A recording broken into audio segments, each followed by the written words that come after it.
you choose to live here. And so thanks so much for coming.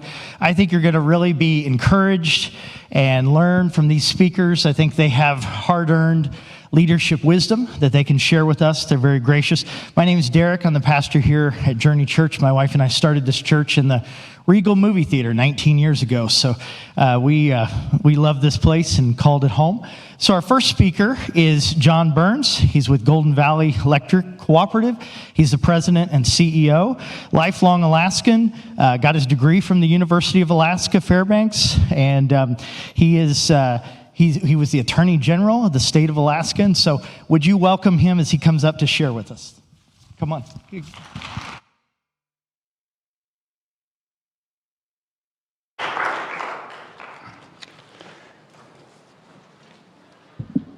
Wayne, if I remember, I'm supposed to put it, there you go. Good, thanks.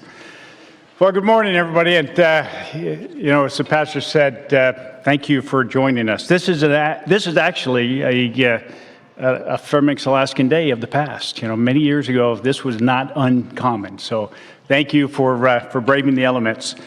As Pastor Derek mentioned, my name is John Burns.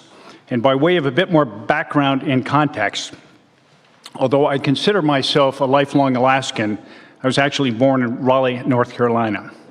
But at the tender age of 20 months, I migrated to Alaska in the back of a Ford Fairlane, driven by my parents on what was then their Alaskan adventure. And it's been an adventure ever since. My early years were spent in Nome, where my father worked for the Alaska Department of Fish and Game, and my mother worked for Alaska Airlines, which we're fortunate to be hearing from Maryland very shortly. And I just want to pause and say, when you look at the lineup, I am so happy to be going first, because you have a number of really prominent and accomplished speakers that will follow. As I said, I grew up in Nome, and those were incredible years. I am fortunate to have the parents that I have. My father took me everywhere throughout Alaska as I was growing up, including King Island and Little Diomede. In 1970, my parents, my sister, and I migrated to what was then the megalopolis of Fairbanks, which for a kid from Nome was awe-inspiring. We had television, and best of all, we had an escalator at what was then J.C. Penney. They say it is your experiences in life that form you if you survive them. I've had wonderful and memorable experiences. I'm a graduate of West Valley High School and the University of Alaska Fairbanks. I'm also fortunate to be married to the same wonderful woman for the past 37 years. She's beautiful, patient, forgiving, and intelligent, although after 37 years, her friends are questioning her intelligence. Together, we have two wonderful children, two daughters. They're accomplished daughters. They unfortunately do not live in Alaska. I'm a proud grandpa of two, and I have the privilege of serving as Golden Valley's CEO, and the privilege of spending a few minutes with you this morning to talk about the topic of leadership. Before I begin, let me make clear that I stand before you as a work in progress. Although I have been fortunate and am incredibly grateful to have served in various leadership roles over the years, I am ever evolving and maturing as a leader. And there are many days when I hang my head in shame and realize that I have so much more to learn. Let me also emphasize that there is nothing that you are going to hear from me today about leadership that you have not already heard or read about, from authors and speakers far more gifted and inspirational than I. Jim Rohn, Amy Cuddy, Simon Sinek, to name a few, and the speakers who will follow me this morning. When Pastor Derek reached out to me to participate in this conference, I'll tell you my first inclination was to say no, because after all, isn't that what a good leader does?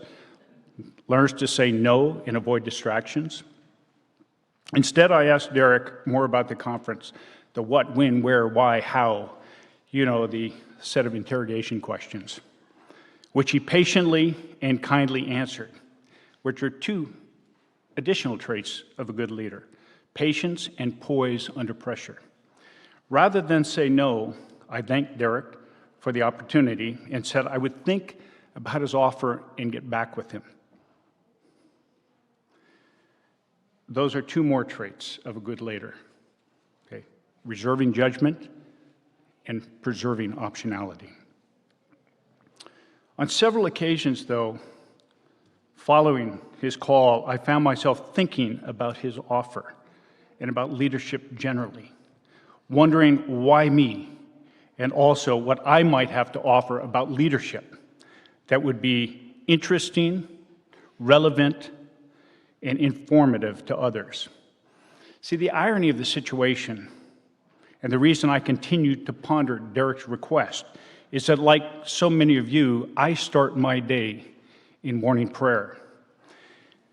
And one of my prayers is to ask the Lord for the wisdom to see the opportunities He puts before me, and the courage and discipline to take advantage of those opportunities. After a few days of silence on my part, Pastor Derek called me to ask if I had made a decision. Two more traits of leadership: perseverance and a steadfast commitment to a goal. I said yes, which reflects another leadership trait, courage. And Derek followed up with an email explaining what he expected in terms of specifics. Yet another trait of a good leader, setting expectations. So there you have it. Leadership, a tangible example of leadership in action and leadership traits. The topic of leadership and the focus of leadership is of intense interest and discussion, particularly as we close in on another presidential election. But what specifically is leadership? How do you become a leader? Is there a specific course curriculum that once you complete will ensure that you are a leader? Is leadership the result of nature or nurture? How do you know someone is a leader? And is there a common set of personality traits that makes a great leader? The questions about leadership are endless. And as a data point, Amazon Kindle has over 57,000 books available with the word leadership in the title. It seems we are desperate to learn about leadership, but struggling to know what and how. And many of us are overwhelmed, thinking that leadership is beyond our ability to attain. And I'm sorry to disappoint, but there is no magic potion, no instant recipe or power pill that will make us leaders. The numerous personality studies that have been conducted over the years seem to conclude that there is no universal predictive set of traits that make a leader. Certainly, there are skills and competencies that are critical to effective leadership, but there are no core universal personality traits that if you possess all of them, guarantee that you are a leader. And really, that shouldn't surprise us. We've seen it throughout history. The traits that make a leader great in one situation do not always translate or transfer to other situations. Effective leadership is different depending on the situation and the context in which the individual operates. No single leadership personality succeeds in every situation.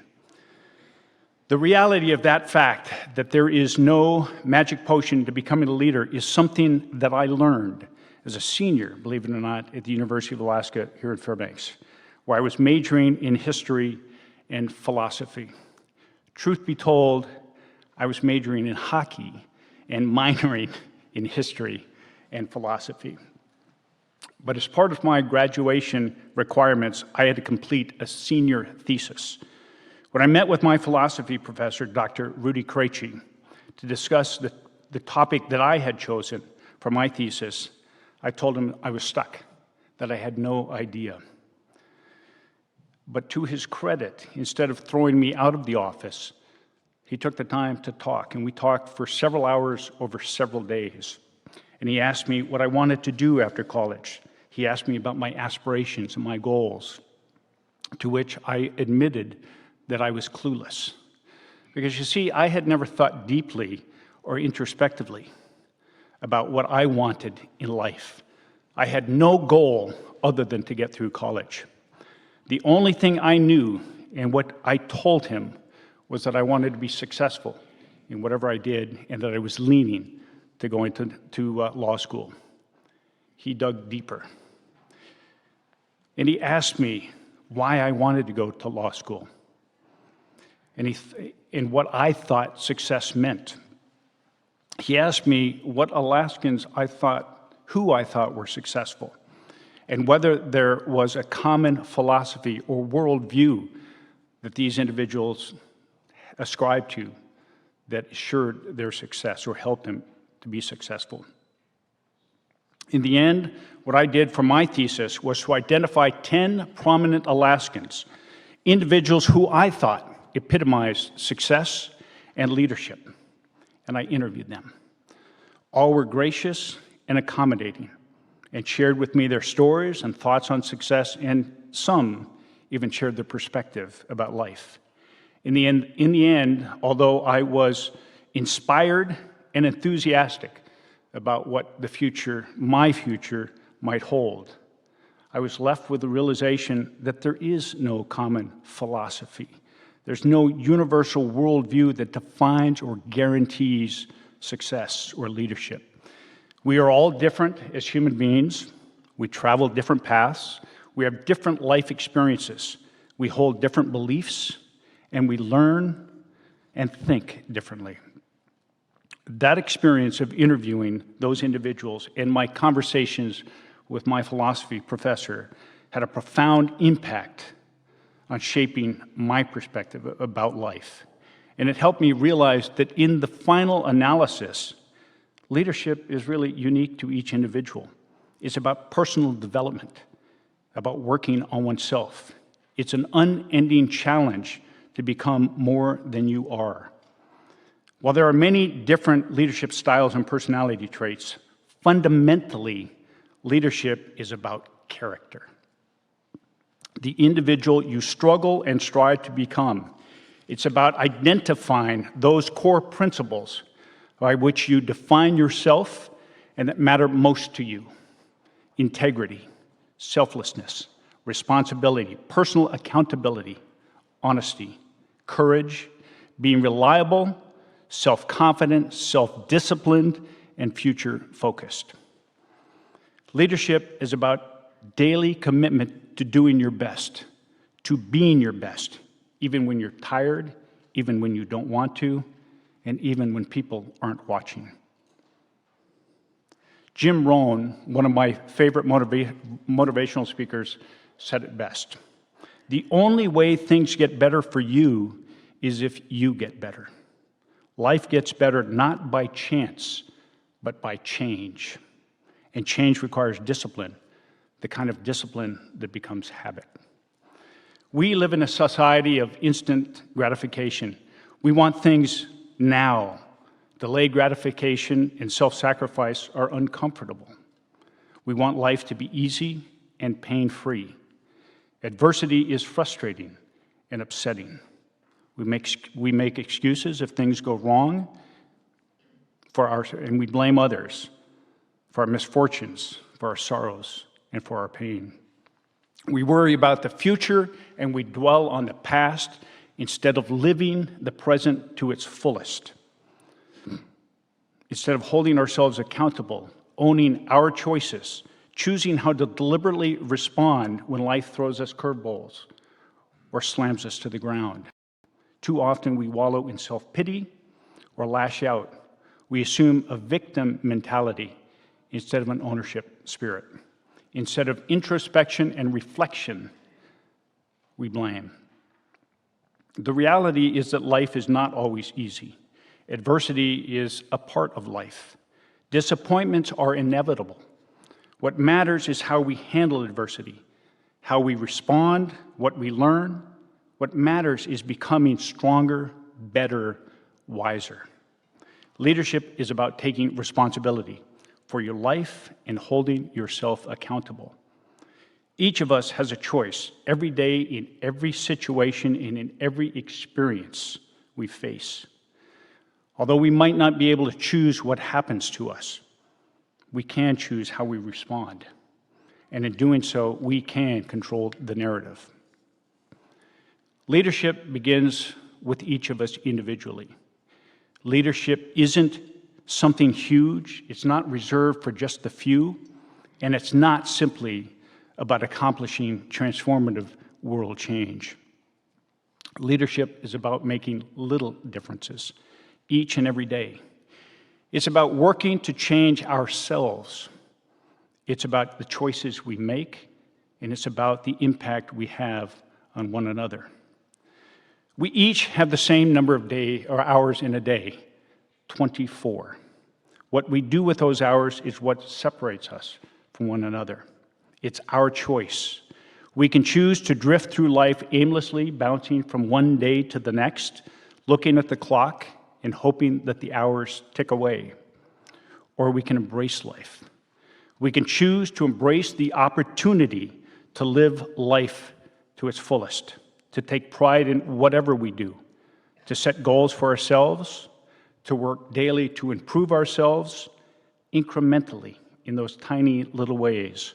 And then we can choose how to respond to adversity. Leadership starts with you. The question is, what are you going to do about it?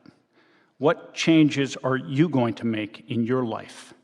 What example are you going to set for yourself, your spouse, your children, your peers?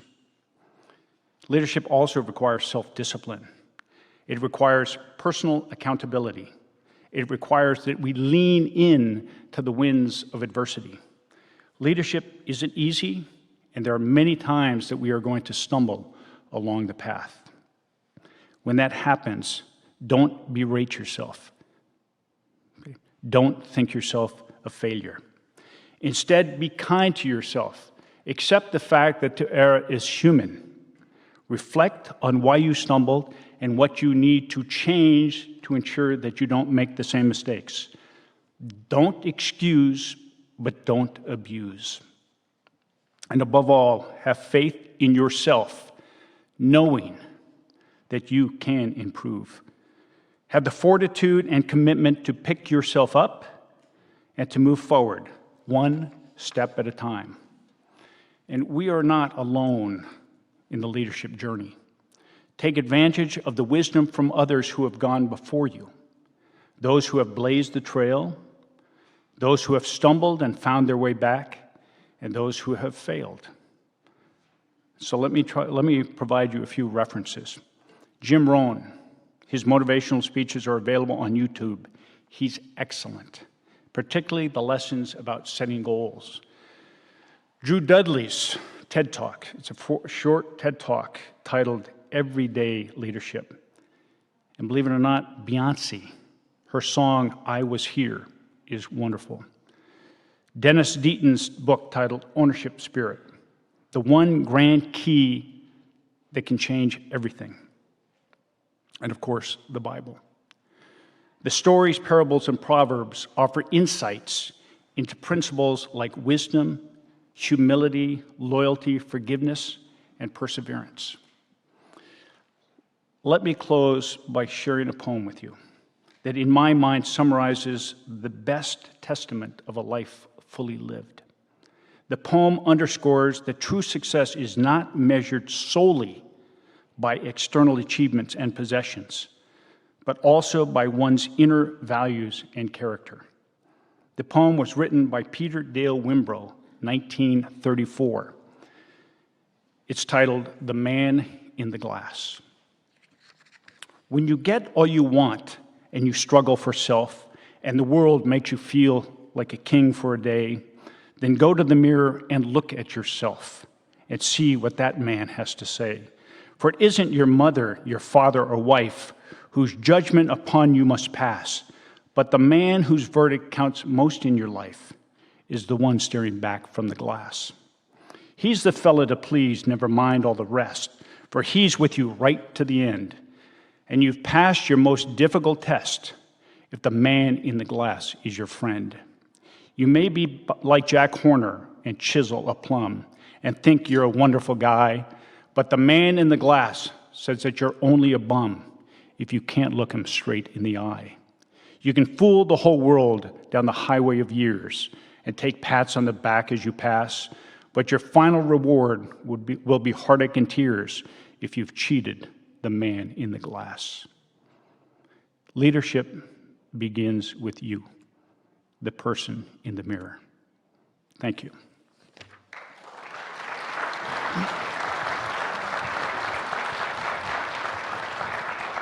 Actually, John, you willing to take a question? Anybody have a question? We'll just shout it out if you got one. Anyone? I'm sorry? Could you list the name of the people that you recommended we looking up online? And spell the John Rome's last Drew name? Dudley. Drew Dudley, it's everyday leadership. It's great. It's I think it's like 6 minutes. And, and he talks about the fact that, we are all struggling to figure out what leadership is. And, so many of us just back off thinking, it's bigger than we are. And he talks about leadership as being, the decisions you make every day, the little things, the people you impact. You're going to hear from the coach here, and it's that sort of stuff every single day. The people that you touch. My philosophy professor. Okay, I mean, who would think that? I'm certain that he had no idea, but the teachers that you have in life can have profound impact many years back. So that's a TED Talk. Jim Rohn on YouTube, great. I mean, he's long since passed away. Phenomenal speaker, and it's about goal setting. When you think about, it's 24 hours in a day, and you should never start a day until you finished it. And he talks about the fact that, you start your day, you start your week planned out. You try to know what you're going to be doing, and he talks about not majoring in minor things. Set up your goals, figure out how you're going to include them in life. Any other questions? More. Yeah, go ahead. Some I don't even remember. The Lieutenant Governor was one of them. The Commissioner of Education was another. But the Chancellor of the University, Supreme Court Chief Justice, somebody else in the administration. Tried to get to the governor at the time, could not. I have looked repeatedly for that thesis, and I can't find it. But at the time I was trying to graduate, so I did it. It was wonderful, and but I didn't think about it until years later, about what the message really was. And it really has resonated. And you think about it, you meet people who are, well-renowned or successful. A lot of us get intimidated, but they're just human beings. They're no different than you or I. And so, don't let the title, scare you. Engage in those conversations because, let me tell you, they struggled and stumbled along the way as well. Okay, and if you missed that question, she asked who were the 10 people that he interviewed. So, all right, let's give him another hand. Thank you so much.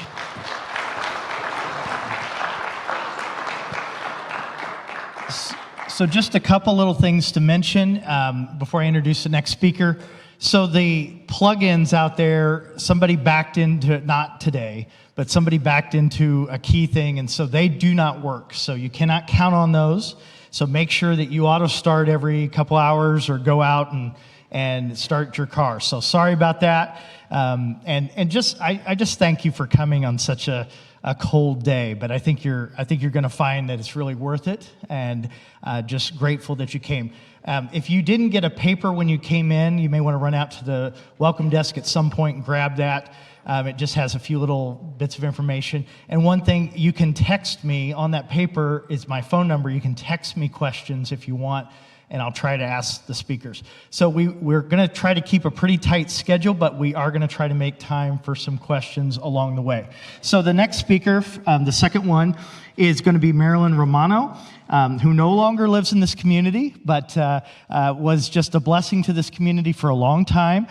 She's been married 13 years, 32 years in Alaska, came from Houston in Texas back in '92, and she was the publisher of the News Miner here, involved in Chamber of Commerce. She was heavily involved in the leadership, training leaders when she was here. That's one of the reasons I wanted to hear from her. And she's currently a regional vice president of Alaska Airlines. So let's welcome Marilyn Romano.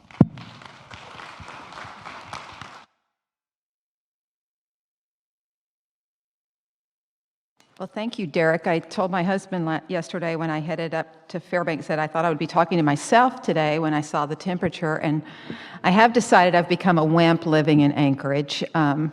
This morning when I drove down the road, it was 52 below, and I thought, how did I live here for 20 winters? But I can always feel the warmth of Fairbanks, and I will tell those of you in the room that when I retire in a couple of years, my husband and I plan to move back to Fairbanks because we are not Anchorage people. If there's any Anchorage people in the room, that's not dishing on Anchorage. That's just, this is home to us. As Derek said, 1992, I was working at a newspaper in Houston, Texas. I was born and raised there. My family is all there. And the owner of the newspaper I worked for purchased the Fairbanks Daily News Miner in February of 1992. And shortly thereafter, I was the only person working late at night at the Houston Post. And I looked down and it was his number calling me. And I thought, the first thing you do when your boss is the head of the whole company is calling you at 7 o'clock at night, you think, what the heck have I done? And I pick up the phone, and the first thing he says is, hey, have you ever been to Fairbanks, Alaska? And then I thought again, what the heck have I done? And he said, I just bought this great little newspaper. It's a great little community. I wish you'd just go up there and check it out. I would love for you to go there and help me figure out how to right-size this newspaper, be a part of the community. And so I did, and I came in March of 1992, and March of 1992 was an exceptionally beautiful spring week that I was here. I went back to Houston, and I thought, I could live there. That's beautiful. The sun's shining. There's still a little snow on the ground. I'd never seen snow before. So I moved here on April 27th, 1992. Now, if anybody remembers 1992, in September of 1992, I think it was the record-breaking snow where the leaves were still on the trees and all the trees bent over and we didn't have power. I didn't have a four-wheel drive vehicle, the whole thing, and I thought, well, there's no way that I can stay here. But I knew that my family had thought they were going to give me maybe a year. They thought maybe I would stay a year. And on my first birthday, my birthday was just Tuesday, just a few days ago, but my first birthday in Alaska, January 23rd, 1993, I have a picture of me outside, Fred Meyer, temperature, it was 58 below zero. So I will tell you, it was actually colder than it is today. So that is a good thing. I appreciate, well, I see friend Rick Soley, he gave me the call, I talked to Derek. I'm just so happy to be here today. My talk is a little more personal. I like to share personal stories that talk about leadership, I talk about leaders. One of the things that I always say, and the examples that I give hope show that, is that you don't have to have a title to be a leader. I am surrounded by leaders every day. I bet if you stopped and thought in your personal life or in your work life, one or two people that you think, I don't know how I would do this without them, in many instances, they are not the titled people, the people with the title, a manager, a director, a VP. There's somebody that shows up every day and does leadership level work and actually is the one who can move a company forward. And I'm going to give you an example of that. I had a whole other thing planned until January 5th of this year, just a few weeks ago. My company that I love experienced an incident. You have now all heard about it, I am sure. I was on an airplane. on January 5th at the time that that event happened.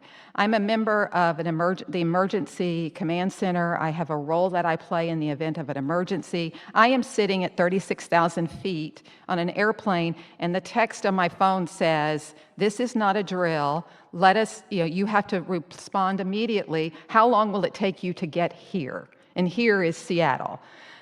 Now, I'm at 36,000 feet. There is not a lot I can do at that point except let people know. Well, guess what happens? There are other people in the company, a lot of other people who can take over if I can't, because I'm at 36,000 feet in an airplane. I can't be where I'm expected to be, but there were other people ready to step up. And I talk about that because then you have to have a plan. So the first thing that I like to talk about is transparency. And in transparency, you talk about, first of all, I see transparency in the role that I have now, two parts. One, how you talk to your employees, and two, how do you talk to your customers or your guests or the people that you serve? Employees come first. You have to be transparent. You are now in an emergency situation, and you learn very quickly that it's not going to end the next day. It's not going to end in a few hours. In fact, it's still going on today. And today, I believe, is January 27th. So it has been 22 days. We're in the house of the Lord, so I can say I am praying that by this time next week, this will be hopefully a past discussion. But we are quickly getting back on track with airplanes flying starting yesterday. But I talk about transparency because you have a group of employees, 26,000 employees, and you have 26,000 employees that don't all work in one building or one place. They are everywhere. They live everywhere. They fly everywhere. You can't just send out a note or pick up the phone and call them, but they want to know what's going on. And so you have to be transparent. And so we made a commitment within the first few hours of that incident that we would be as transparent as we could with not only our employees, but with our guests. Our employees come first. And so there has been a lot of communication. You have probably seen it from a customer standpoint, but what you haven't seen is all the communication, including yesterday, where we put actually the tail numbers of all 65 MAX 9 airplanes on our employee website so that every employee can track every airplane when it comes back into service. And that may seem like a little thing, but I think of all that in terms of leadership and in terms of what we owe the people we work with. Because I'm just one person, but we have supervisors running airports. We have managers running flight attendant and pilot bases. If they don't have the tools to talk to our guests and employees, I can't do that. I can't talk to 26,000 people, but they can. And so we have really, every day we get up, and I say there's a couple of things that we do amongst ourselves. Number one, we give a lot of grace to each other, to our customers who are frustrated, to the apologies we have to give that we're sorry we disrupted. I bet I could ask you to raise your hand. I don't want to, but I bet there's someone in this room that may have been impacted by a disruption in service. And for that, we apologize. But we also give grace. And what we have seen is this incredible amount of grace given to us and our employees by our guests. And the other thing is that assume good intent. That's another thing I talk a lot about personally, and I try to live that value, is assume good intent. People come to work every day, or they are in your world every day. Assume that they have the best intentions with whatever they are working on. They are going to stumble, as John said. They're going to sometimes fall, and you need to be there to pick them up. And you also need to serve. If you're going to be a servant leader, you must serve by showing grace. And we have all had to do that in the midst of frustration, in the midst of wanting things to move faster when safety will say we will move slower, and being able to be transparent and say, we're sorry, but those planes won't fly until we feel 100% confident that we are safe to do so. Some people don't want to hear that because they've got a trip planned. And you just have to continue to have grace with each other when you have those conversations. The other one that I talk about, and I'm going to go to my newsminer world, which actually I was at the Newsminer longer than I've been at Alaska Airlines. My Newsminer world, I was there almost 20 years, and I had to think about examples. And there was an example, and now this leadership practice that I try to live is to be present. Because really, you are one of many. I guarantee you the Newsminer got printed every single day, whether I was there or not. And I used to tell people I didn't write one story, I didn't lay out one page, I didn't turn on the press, I didn't load the trucks. I was just one person. None of that works if the rest of the people aren't all pulling together. So this particular evening, it was a Saturday night. Some of you may remember. I don't know. Some of you may remember. I don't remember the year. I was the publisher at that point, so it had to be after 2000. And I don't know if you know this or not, but I lived on the roof of the Newsminer. Many of you probably had been to the roof of the Newsminer. So I always knew when the press started because the floor would shake a little in the bathroom. But this particular Saturday night, and Saturday night, newspapers have changed a lot in the last few years, but your Saturday night press run is the largest press run. The Sunday paper is your largest paper. Back in the good old days where you would pull out all of your inserts, so you had your Sears and your Fred Meyer. Remember all those good old days, the coupons?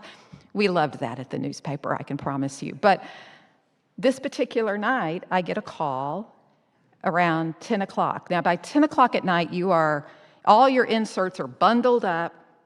There's machines that run all of this, and then when the papers come off the press starting at midnight, this machine will open the actual newspaper up and insert that pack of ads and send it down the way. Then they're bundled, they're strapped, the trucks pull up. It's a whole incredible system if you've never been on a tour to watch how that works. About 10 o'clock at night, I'm called. Hey, Marilyn, the machinery nothing's working. We don't know what the problem is. We're hoping it'll be fixed by midnight when the press starts to run.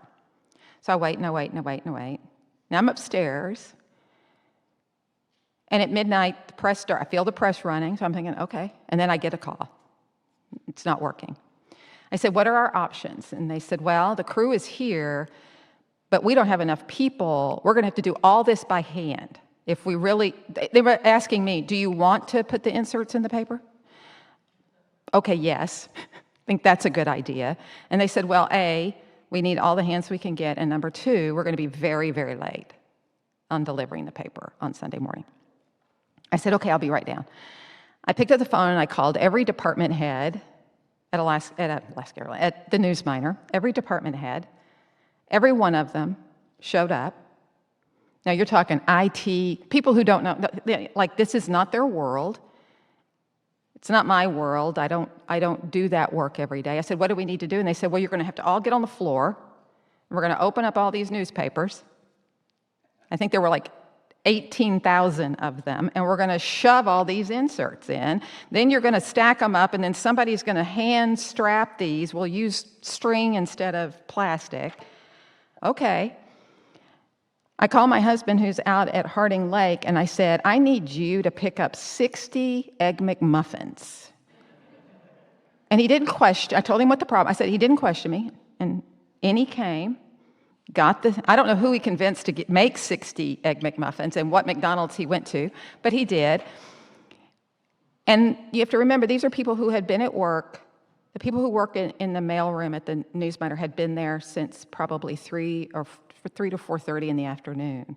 So I told him, I said, I will not ask you to work past the end of your shift. It's late. If you need to go home, if you need to rest, if you've got things you have to do, I'm not going to do that.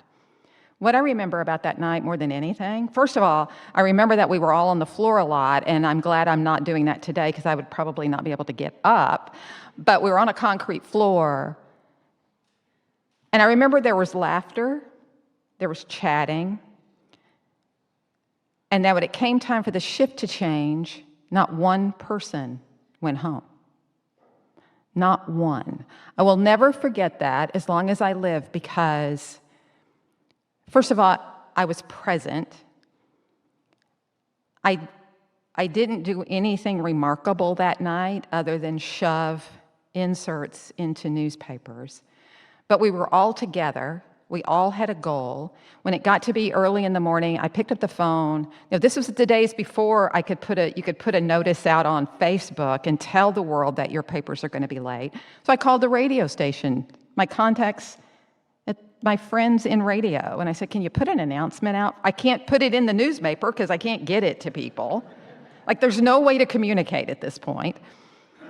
But that's what I remember. And so then Sunday comes. The paper's very late. I think people probably were getting their papers at 10, 11, 12 on Sunday.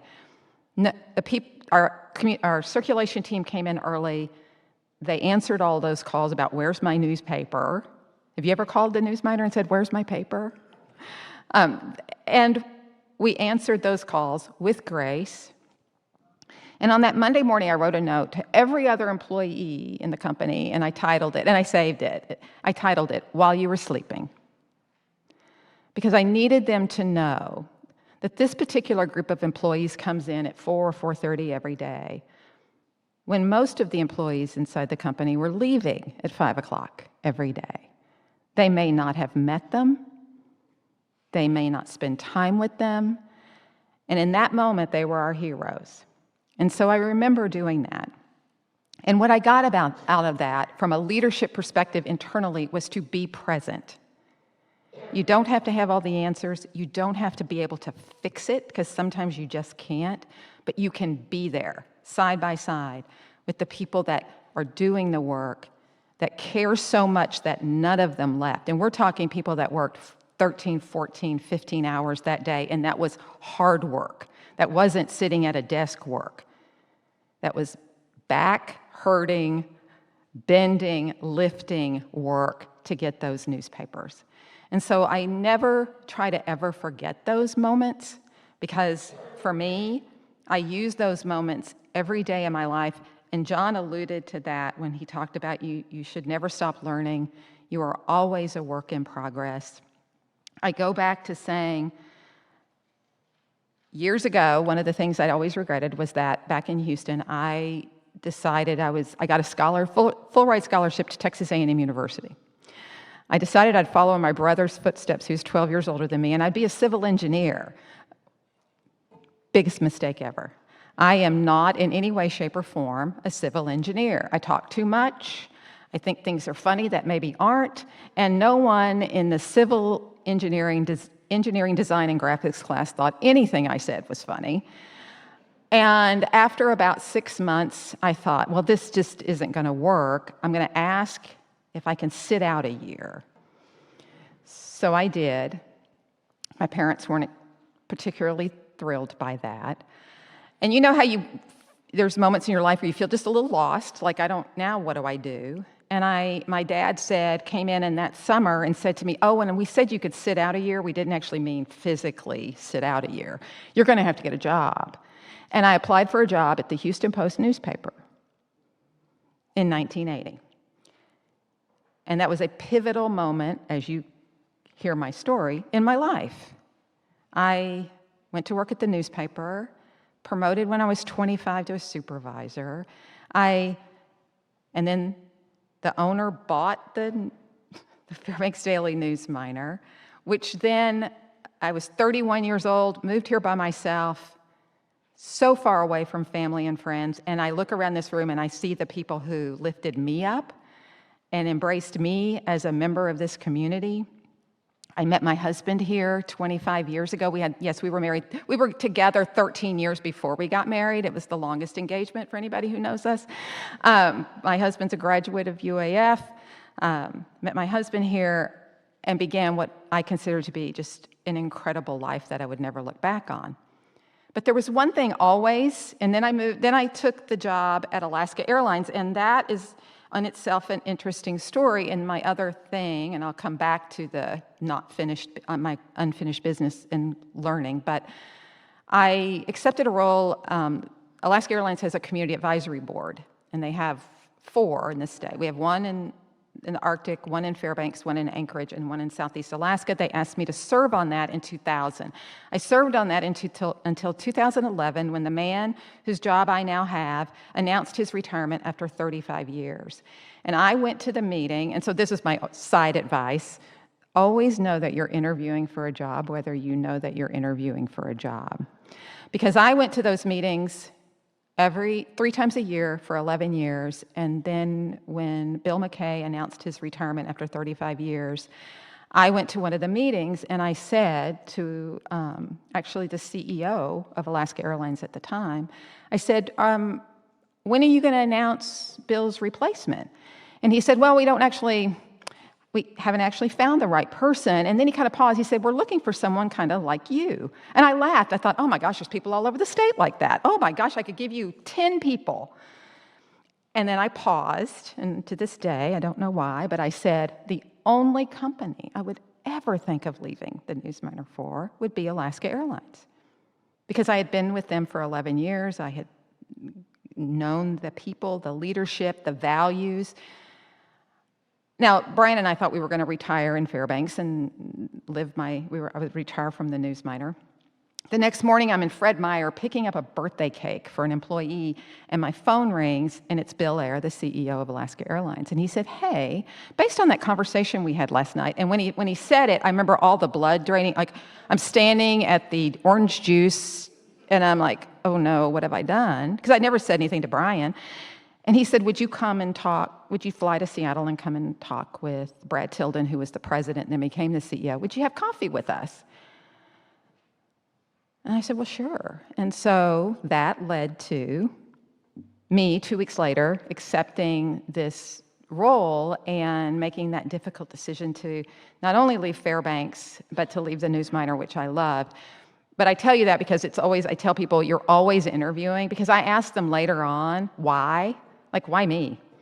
And their answer was, because you came to those meetings always prepared to be fully engaged in the conversation, and you never once, ever, said one bad thing about the company you worked for. You never once said one negative thing that you were tired or you'd had a horrible day. You never talked in a negative way about the employees of the Newsminer, and you always spoke so highly of your community. And they said, those are the values we want. Now, I didn't know that for 11 years when I was doing that, but I tell you that because always kind of look around the room and read the room and say, okay, how I present myself is a form of leadership. I didn't have to have a title. I didn't have this title then, but I was just living my life and trying to be the best version of myself. So I go back to a couple of years ago, 2015, I'm at Alaska Airlines. We're living in Anchorage, and I got a call from the head of HR at Alaska Airlines, and they said, "Would you be interested in going through the executive MBA program at the University of Washington?" 2015. And even though I felt like I had done fairly well for myself, I had been there. I had worked really hard, and hard work is part of all of this. There was this thing in the back of my head that always went back to 1980 when I walked away from Texas A&M University and walked away from a full-ride scholarship. Always in the back of my head, always nagging. And why? Even today I think, why? But the moment that she called and asked me that question, I went back to 1980 Maryland, and I felt small. I said, because now I'm going to tell her, oh, well, obviously I can't go through that program because I don't have a bachelor's degree, which apparently no one knew.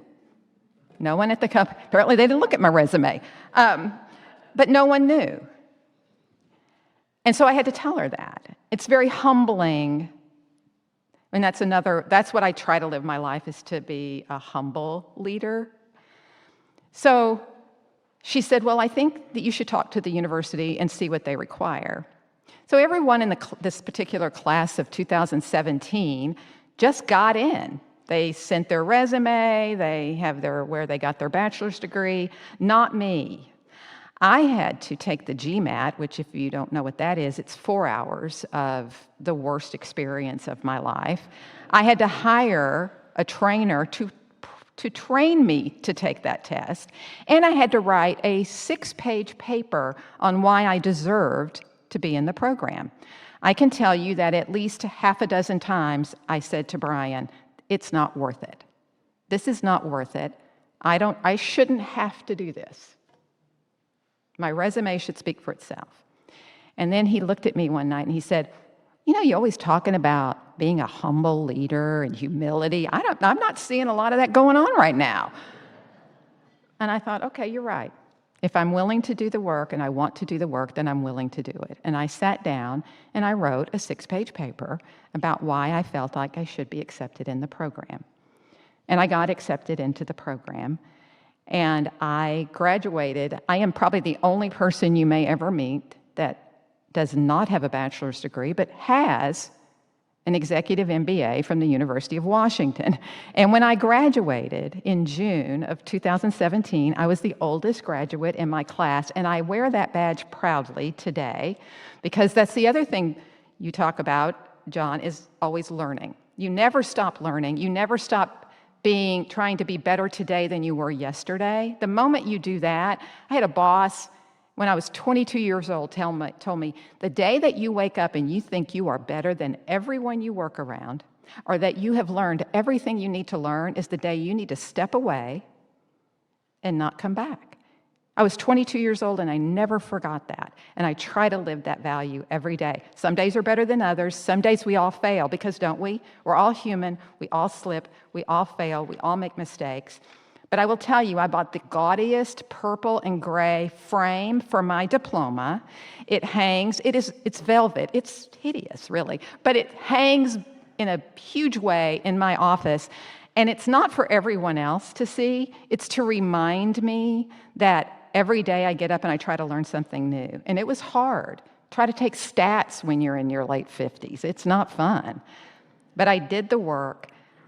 And I share that with you because I share with you that every day you wake up, you should try to learn something new. You should try to force yourself.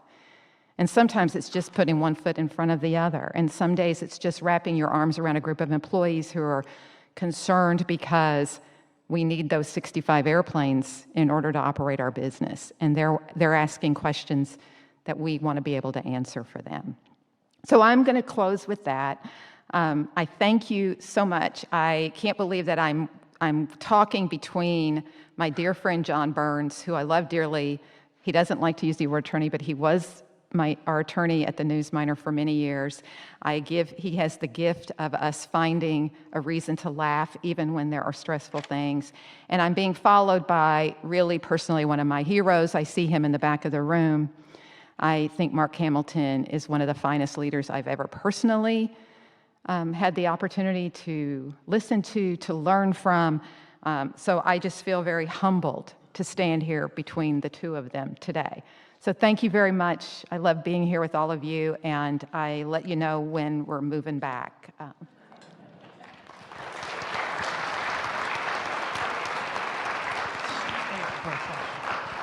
So I didn't get any text questions, but we have time for 1 or 2 questions. Anybody have a question?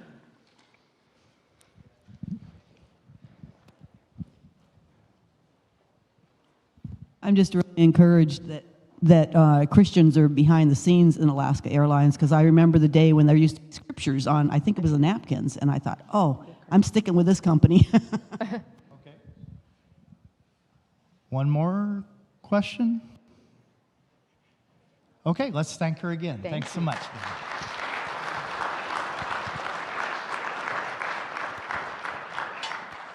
All right. Well, Mark Hamilton is next up, and I appreciate Marilyn flying in. Really appreciate that. And Mark flew in, and it was a little sketchy this morning. So I got one text that said, hey, they said It was on a weather hold, so we weren't sure he was going to make it or make it on time, but he is here and grateful. He lives, I believe, down in Idaho now. So Mark Hamilton served our country 31 years in the U.S. Army, retired as a 2-star general. Then he was the University of Alaska president for 12 years. He's been married for 57 years, 4 children, 13 grandchildren, and 1 great-grandson, and just so grateful that he flew in for us, and then he's hopping on a plane this afternoon to go back and see grandkids. So if you would welcome Mark Hamilton. Come on up.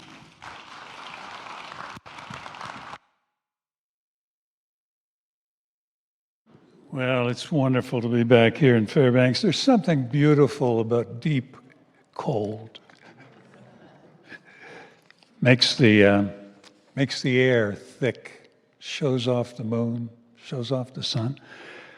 Well, I was so tickled to hear Marilyn refer to Bill McKay because I knew I was following her, and I had a little tribute written about Marilyn specifically. When Marilyn got that job, I thought, why would anybody want to follow Bill McKay? He was a legend, an absolute legend. Knew everybody, worked well with everybody, just an incredible man. So here's Marilyn, takes over that job, does an incredible job. I mean, acquisitions, they went through acquisition. They ultimately ended up going through COVID. Occasionally a door flies off, and in the meantime gets a master's degree. And all of a sudden, Marilyn is a legend. Don't ever be afraid to follow somebody who is really, really good as a leader, because you just remember the remarkable career of Marilyn Romano. I will tell you this, she didn't play up the executive degree. That was trauma for her. We corresponded several times. Go get him, girl, you can do it. Okay, well, I'm going to go all over the map here because, frankly, sneaking up on my 80th year, less than a month. It's very, very exciting. Now, let me explain. I'll be 79, but in our particular culture, you got to live the whole year before you earn the number. People are going to say, wow, what does it feel to be 79? I say, I did that. I just did 79. I'm getting ready to start my 80th year. And it's going to be fabulous. Promise you. Just going to be fabulous. Okay, let me talk to you a little bit about leadership.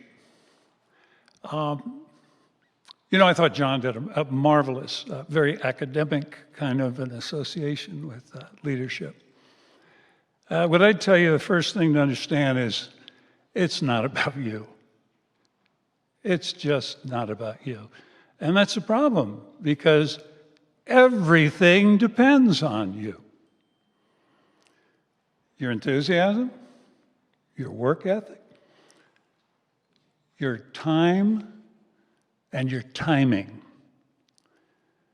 your expectations, your planning. And it's overwhelming unless you learn to share those responsibilities. And how do you do that? Talk to the people who do it for a living. They will help you plan. They'll help you maintain. They know. They have been a part of it from the beginning in most organizations. I spent 12 years at the university, ready to go, and everybody said, oh my goodness, this is going to be terrible, going to have to change. And so we have people here in the university who have been working here for 30 years.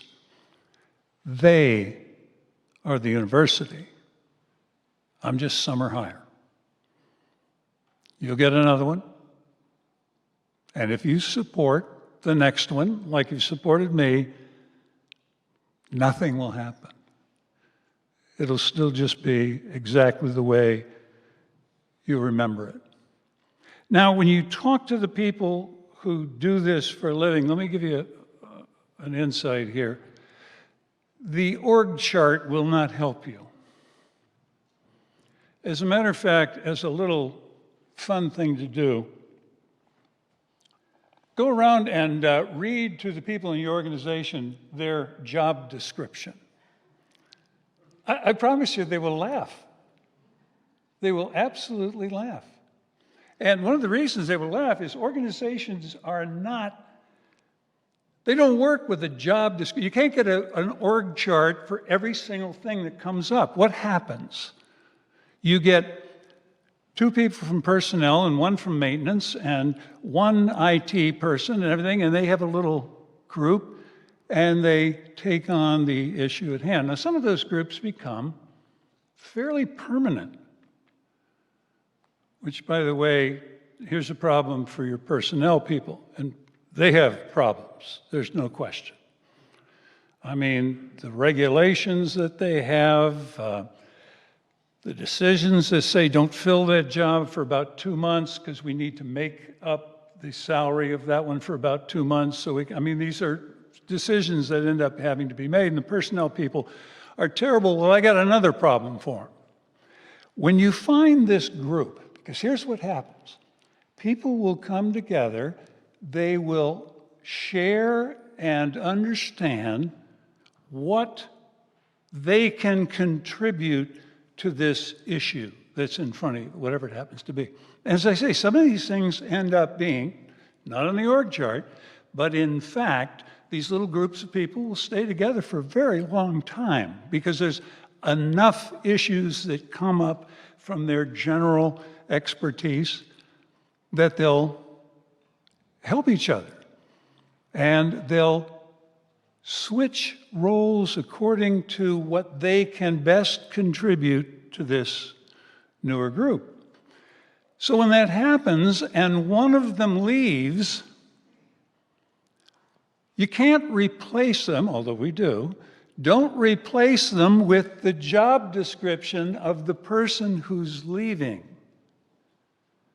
Replace them with someone who is doing what they're actually doing in the organization. Now that's tough for the personnel people. There's no question about it. But wish it and tell people that's what you want. I want John's contribution replaced, not what we hired him for. Because the organization evolves, and somewhere this enclave that has been together now for 2 years solving one of your major issues probably should be on the org chart somewhere. Won't matter because they formed it without the org chart, but that's an issue that you can really make a difference by understanding what people actually do. You know, this is important. I'm fascinated by a fellow by the name of Warren Buffett. He's the founder and CEO of Berkshire Hathaway. This is not an advertisement for their stock. It costs about $550,000 a share. So don't go out and buy a bunch of these now and blame it on me. What he does is this guy doesn't take over businesses, he buys them. He looks at them and he says, okay, they understand. They know what they're doing. They have a good organization. They have a good leader. They have good prospects. Let's buy them and keep the leadership team in place. And at $550,000 a share, I guess he's doing okay. What he understands is that organization functions well, that it has leaders, that it has a staff that can get done what they promised to get done. I would think it'd be a wonderful little leadership seminar to sit down, and he has all of his requirements, a little seminar that's entitled, "Would Warren Buffett Buy My Company?" And just sit down and look at what he requires and say, how am I doing? How am I doing for a guy who does that for a living? He buys organizations. Anyway, I have a rule that I have put into every organization that I do. It's called the stupid rule. And it comes from the fact that you need to communicate. You need to communicate. And when you communicate via memo, or much better, personal conversations, you're going to say something stupid, or you're going to require something stupid. And there's only two possibilities, because one of them is not, it will pass for wisdom. Two possibilities. Person's going to go, oh, that's stupid. Throw it in the garbage can. Or, oh, that's that stupid president again. Into the garbage can. Somehow you have to make your organization comfortable with telling you it's stupid. Come and tell me. I mean, do you really believe I'm stupid? You just threw me in the garbage can. Do you really believe it? Or do you think maybe I don't know what you know? Because there's only a couple possibilities there. Either I know something he doesn't know, or he knows something I don't know, or the message is garbled. 9 out of 10, the message is garbled. You've used a word that had another implication in that circumstance or in that organization. But every once in a while, it's, whoa, you're right. You're absolutely right. That was stupid. Well, you have one so big.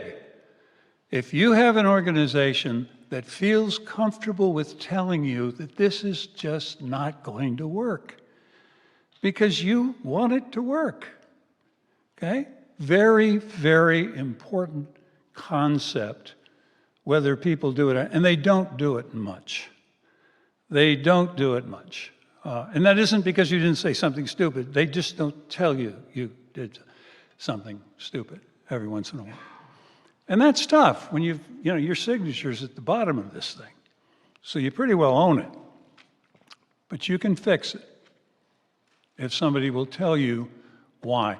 It's virtually impossible in a large organization to see all of the bumps and all of the diversions and everything that can happen to a really good idea.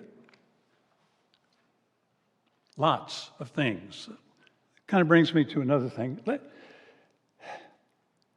Assessing your new job, something I think leaders do badly.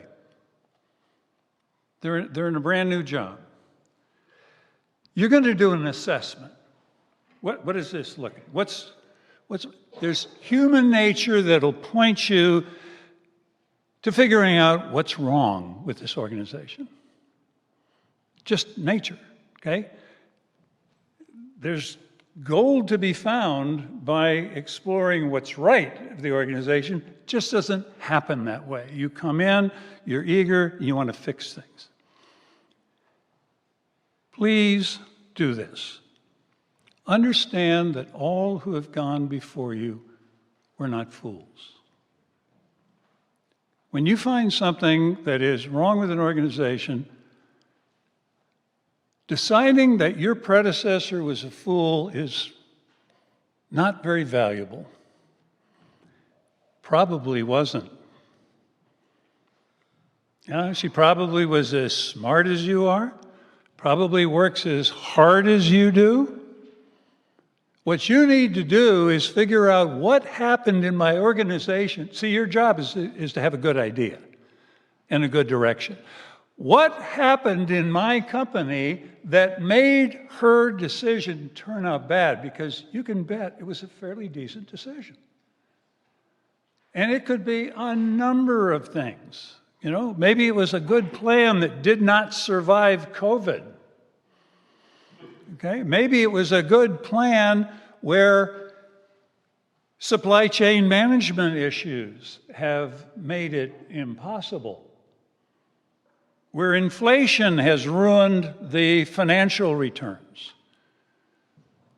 Find out what the external factors were instead of blaming the person before you, because you haven't solved anything when you've made probably the wrong assessment of thinking your predecessor was a fool.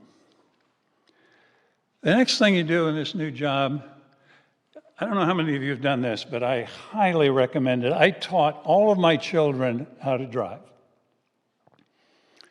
And it's beautiful. I mean, you're there alone with them in the car. They're not acting very cocky because they're a little bit nervous about the whole thing. It's a beautiful chance to just talk with people. And but I'll tell you what, they will steer that thing like you cannot believe. Look at somebody who's been driving for 30 years, and they drive like this. Okay? They drive just like this. And you know, our own rhetoric does this.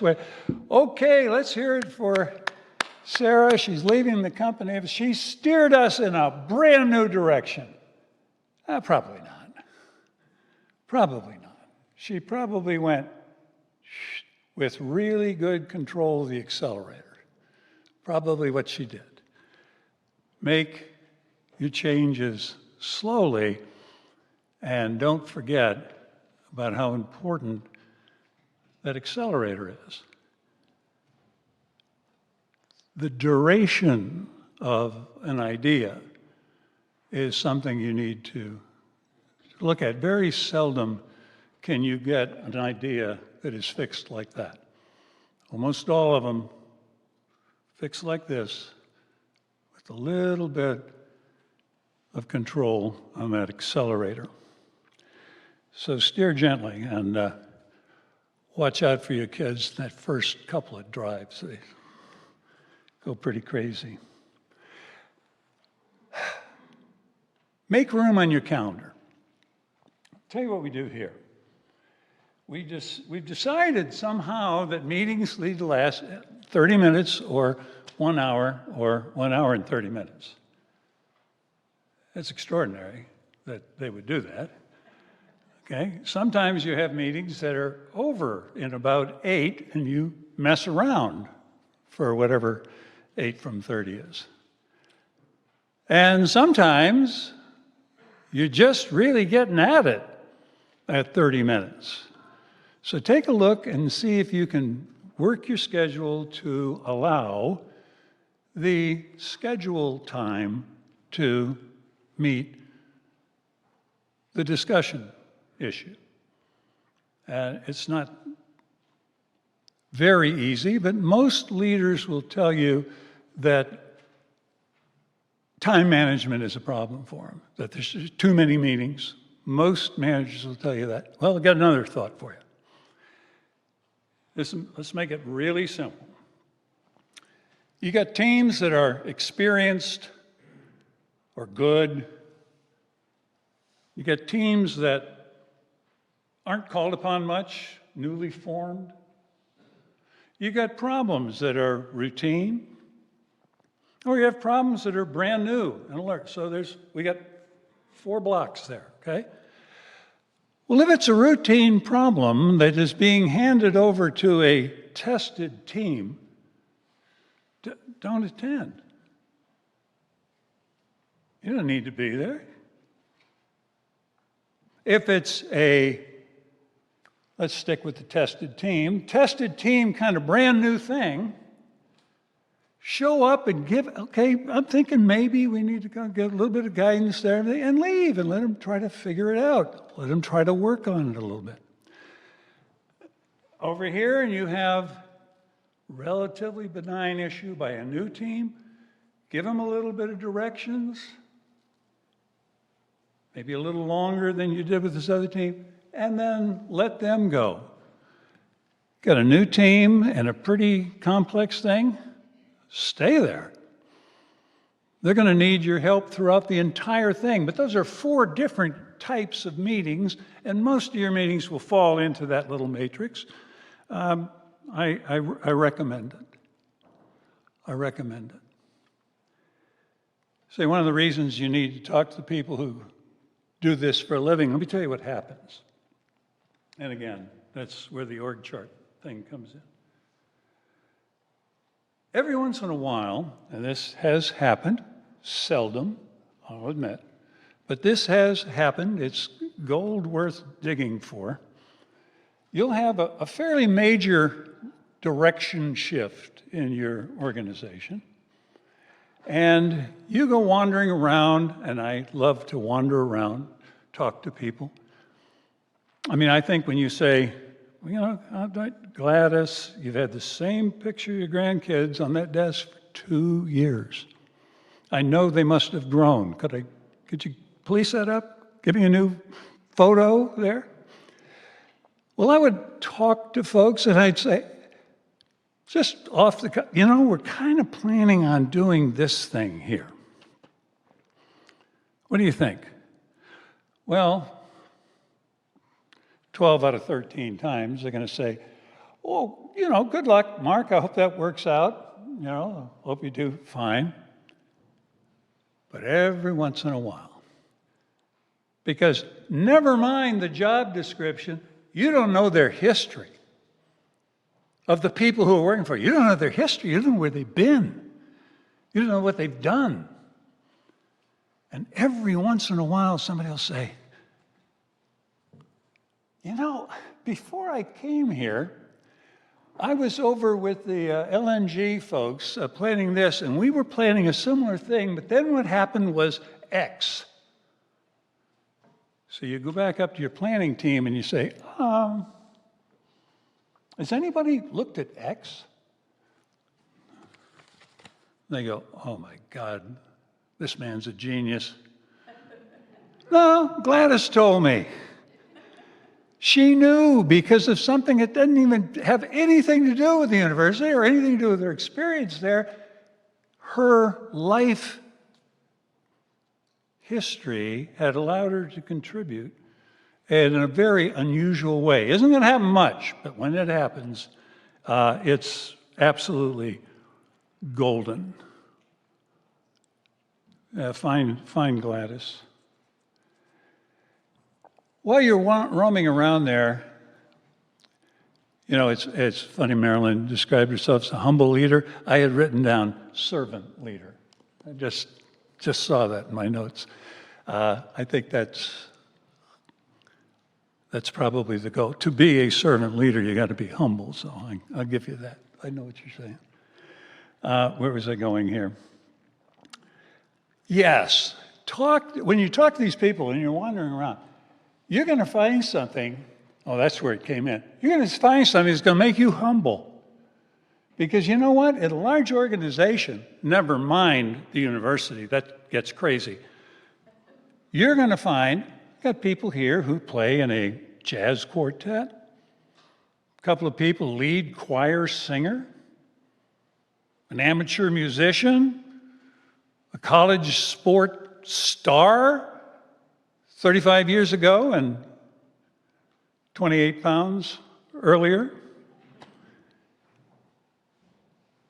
I had a guy working for me one time that he collected old locks, had thousands of old locks. This guy knew more about old locks than any human being.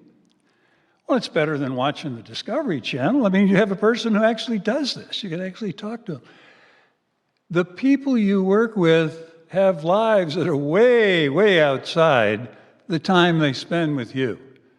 And if you'll explore that a little bit, you're going to feel humble.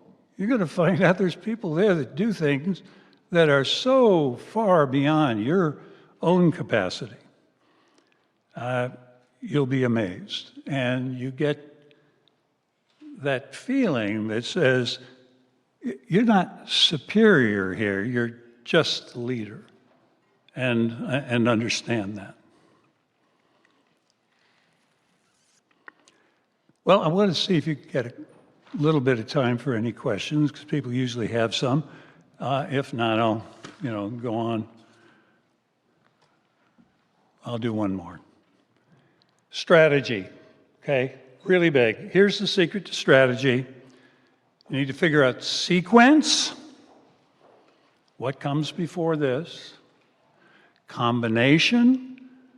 When this happens, I also have to have this overlay, okay? And duration. How much time do we spend on each issue? That's the secret to strategy. It's not magic. Become the suggestion box. You can have one hanging up, it doesn't do you any good. You become the suggestion. Talk people into talking to you, because they won't write it down well, you won't understand it well, and you do the equivalent of that. Okay? Talking to a person, let them tell you what they think should be improved is a lot better. And the final thought I would give you, as in any relationship, it would have been better if you were better. That's humbling. Okay, have any questions? I'll be happy to try a couple. Let's say thank you. Go ahead and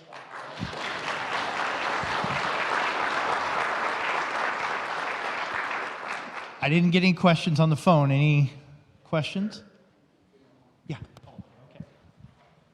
Yeah, Mark, I've got a litany of things I admire about you. One of the things that I was very much impressed with at the University of Alaska was how you press forward with academic integrity. There was one particular instance where it related to ANWR, and there was a lot of pressure on the university to squelch academic freedom in terms of professors and geologists and everybody who were talking about some concerns regarding ANWR, and there was a tremendous amount of pressure being placed on the university, specifically, the administration to silence those voices. And you came out with a letter that talked about not right or wrong in terms of whether we should open ANWR or not, but about academic freedom. And I so admired that over the years. Can you share with us, how you went about that? Not because I'm certain it wasn't a decision that you just sat and pontificated, we're going to go right or left. There had to be a lot more involved in that. Yeah, I got a call from the governor. And he said, there are 12 professors who signed a paper that says against ANWR, and I want them fired immediately. And I said, well, that's not going to happen.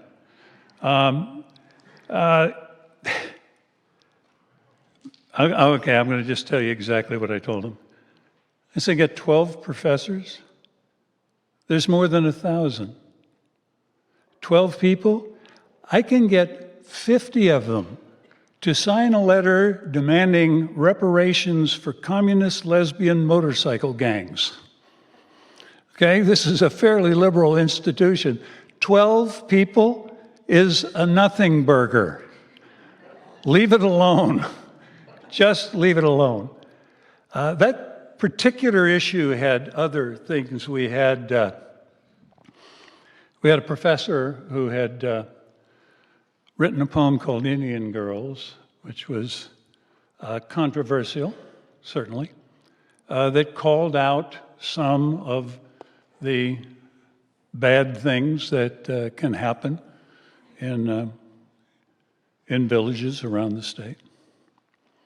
And the same thing was, they need to be banned.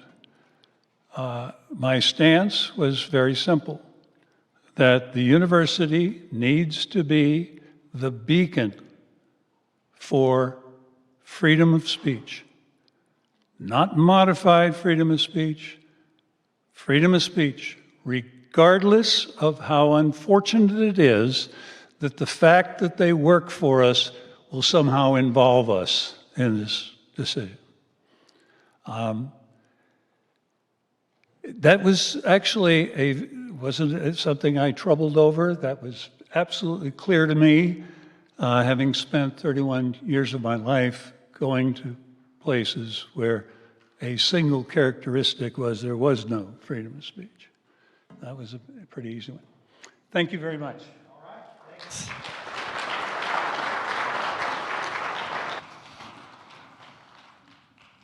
All right, well, this is our final speaker before lunch, and I do encourage you to, go start your cars during lunch and all of that. But we do have Captain Eric Spitzer. He's the Commander D Detachment for the Alaska State Troopers. He was a Marine, served the country for 10 years. He's been a trooper 24 years. His people in their area of, where they exercise and where they do their, have to monitor and all that they do to serve our community. It's 162,000 square miles, 170 employees, 70 officers. He's been married since 2009, has 2 children. So if you would welcome with me Captain Eric Spitzer.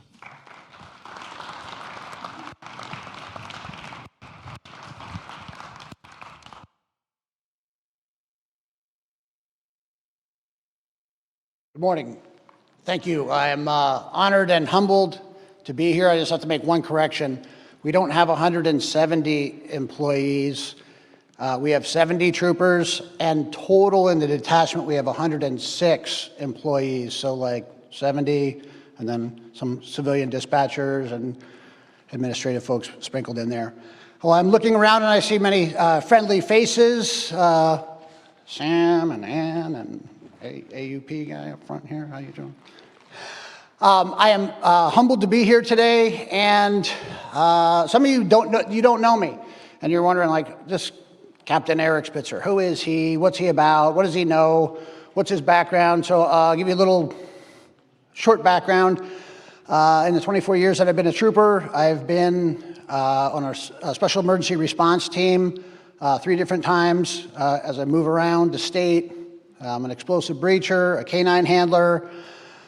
I worked as an undercover for the DEA task force, buying methamphetamine and buying drugs, buying stolen guns, things like that. Had long hair, ponytail, beard down to here with rubber bands in it and all that. I was also an instructor at our academy, taught like emergency vehicle operations and firearms, control tactics, use of force, things like that. And before that, I was in the Marines. I was a motivational speaker in the Marine Corps at Parris Island as a drill instructor. You get that, yeah. I was also an embassy guard while I was in the Marine Corps. And, speaking of leadership, you look across at our military and folks wonder, how is it that the only military service right now who is 100% met their recruitment standards is the Marine Corps? Any Marines in here? Oh! All right. It's because the Marine Corps hammers into your head from the very beginning leadership traits and principles. In fact, right now, I'm sure this gentleman back here that shares a brotherhood with me of being a fellow Marine, because once a Marine, always a Marine. You get there, you show up on the yellow footprints, and they're teaching you about leadership traits and principles: judgment, justice, tact, initiative, enthusiasm, decisiveness, integrity, dependability, bearing, unselfishness, courage, knowledge, loyalty, endurance. How do I know this? Because it has been hammered into our heads at every training that you go to, from boot camp to Marine combat training to your A school, to your MOS school, to your corporal's leadership class, to your sergeant's leadership class, to your staff and CO academy, when you get to be a drill instructor. Hammering it in each level. We have a commandant's reading list in the Marine Corps. Required reading, books that you have to read. Now, granted, the first books, they're kind of coloring books, and they come with red crayons, which are delicious. Sense of humor, crucial. Career in law enforcement. But we have a commandant's reading list, leadership readings that you're required to do for each rank as you progress up. What if we had something like that in society, where there's like a citizenship course that we had? Wouldn't that be great? I reflect back on drill instructor school. When I got to drill instructor school, they hand you a little clipboard. It's got a sheet on there, and you have to initial all the rules of drill instructor school. The first rule on the drill instructor school book, on the paper there is, now let me back up.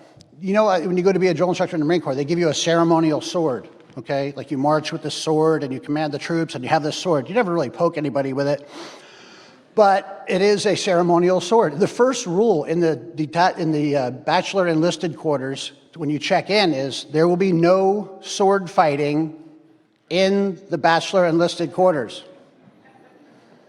And I asked the guy, I'm like, hey, what's what? He goes, just sign it. I'm like, all right.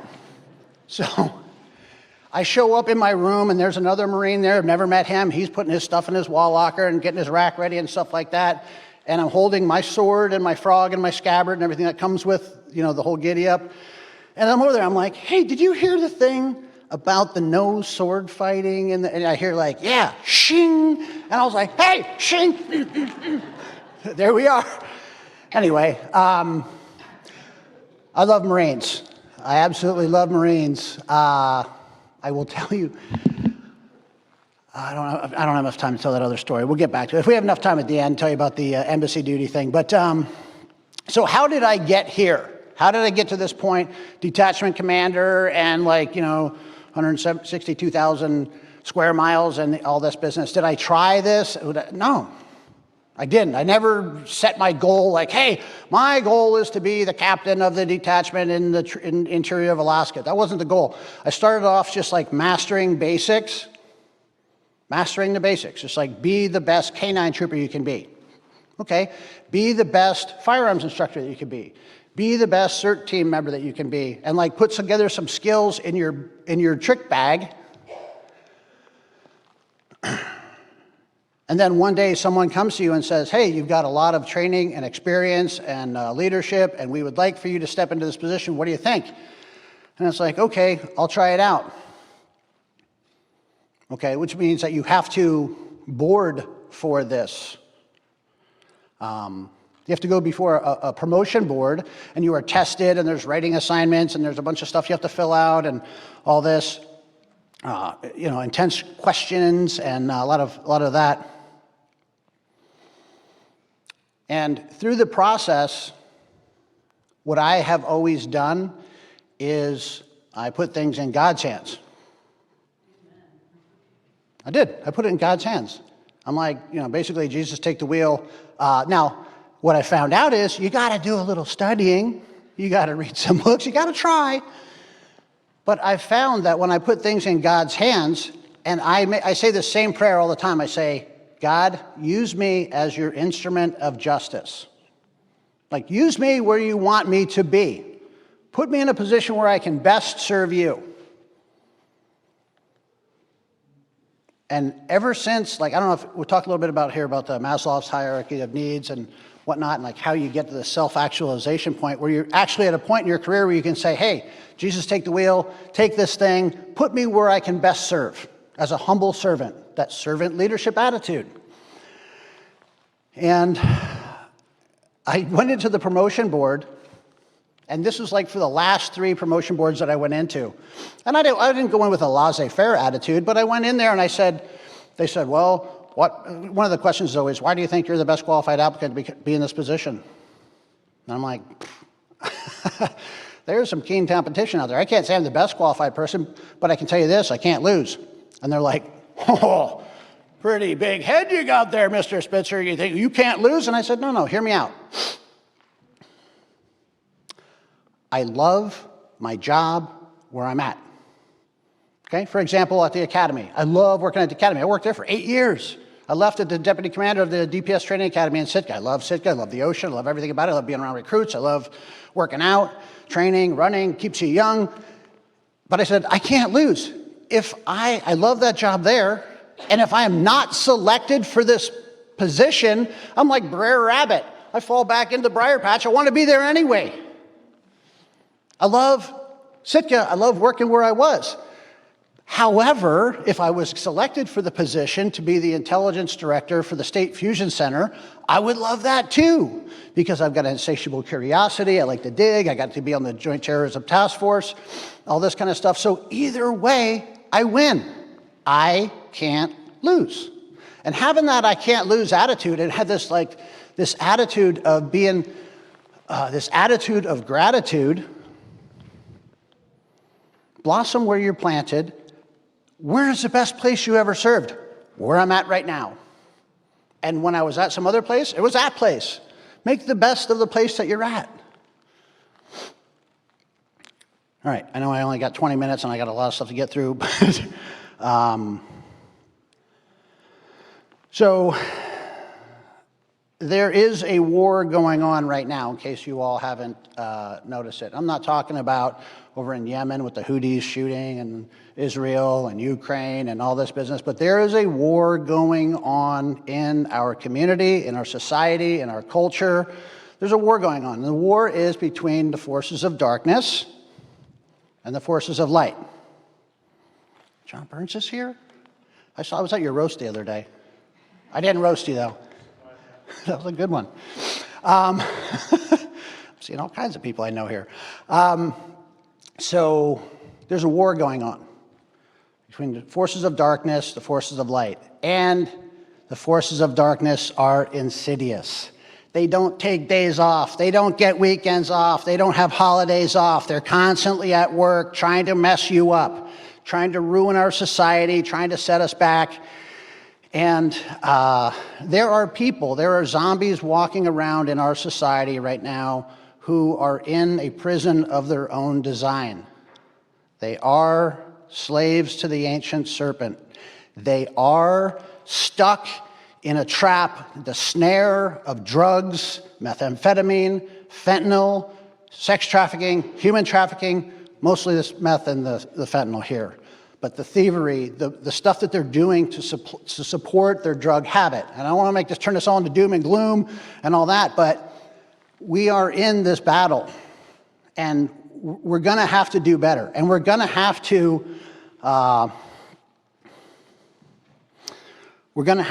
do better teaching our youngsters. I'll give you an example. When I was young, I was growing up in Pennsylvania State Trooper, Trooper Brown and Trooper Rossai used to come to my elementary school, Gibbersburg Elementary School, and they would teach us about, hey, look both ways when you cross the road. Don't talk to strangers. Don't get in creeper vans. All that business.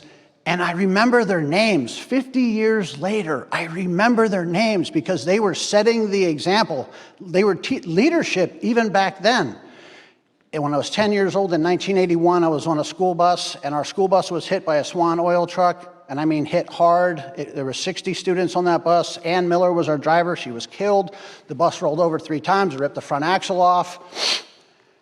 And Trooper Connold was behind our school bus. I know because his son, Mike Connold, was a classmate of mine. I was in the backseat of the bus, like, waving to him because his dad's driving an LTD Ford marked unit. And I'm like, oh my God, that was so awesome. Your dad's a state trooper.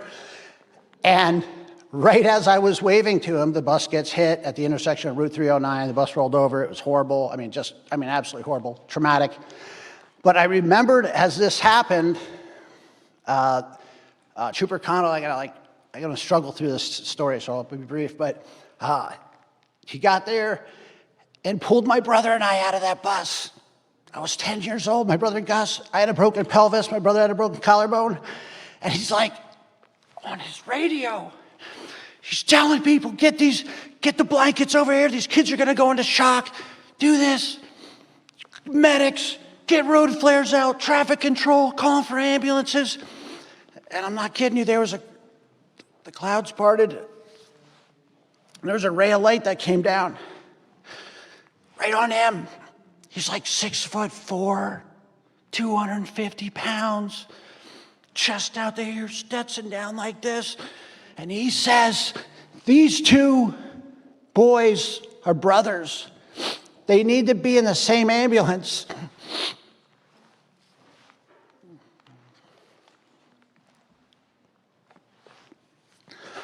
Talk about setting the example for others to strive to emulate. I don't even think that this man had any idea how strong of an impact he made on my life.